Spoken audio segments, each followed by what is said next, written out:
প্রথমবার কলেজ যাচ্ছি। Hello everyone, সেদিন ছিল আমাদের কলেজের প্রথম দিন। আমরা এই প্রথমবার কলেজ যাচ্ছি, তাই আমার ফালতু বান্ধবীদের নিয়ে বেরিয়ে পড়ি কলেজ যাওয়ার জন্য। কিন্তু মেঘা এতটাই এক্সাইটেড ছিল যে আরেকটু হলেই ওকে উড়িয়ে দিত। এইরকম ছোটখাটো দুর্ঘটনা আমাদের সাথে হতেই থাকে। ও বাদ দাও, আমার সাথে তো হয়নি।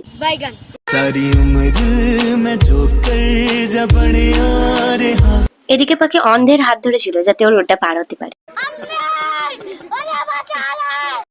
আজকে তুলু টোটো দাঁড় করিয়েছে, তাই তুলু আগে উঠবে।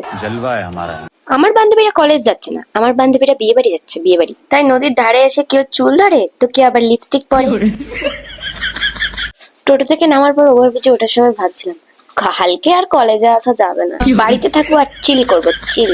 বাগনানের ওপারে গিয়ে কলেজে ঢোকার আগে কিছু কাগজপত্র দিয়েছিল, ও মা বাংলায় লেখা, তাই মেঘাকে বলি তুই পড়। খতম।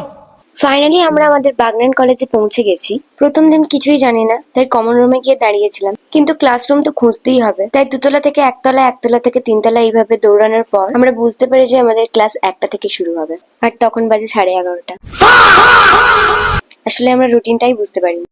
ফাইনালি আমাদের ক্লাস শেষ হয়ে গেছে, আর কলেজের ছোট করে ফার্স্ট ইয়ারদের ওয়েলকাম জানানো হলো। এই শোন না। সো গাইস, টাটা, আমরা পড়তে চলে যাই, তোমরা স্ক্রল করো।